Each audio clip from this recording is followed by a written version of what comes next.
For today's vlog kakadwa ay susubukan nating gawin yung starter nitong isang Rusi Passion na 125 at ang problema po ng motor na gagawin natin ay hindi daw gumagana yung push button sa starter.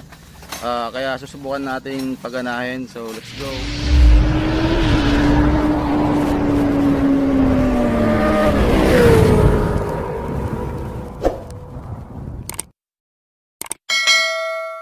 So bala ito nga yung yung Rusi na Passion na scooter na 125 kakadwa yan po, at ipapakita ko po sa inyo na hindi gumagana yung starter, yung push button ng starter nitong motor na to kakadwa. Ayan, i-open po natin yung So bala ito yung push button ng kanyang starter kakadwa.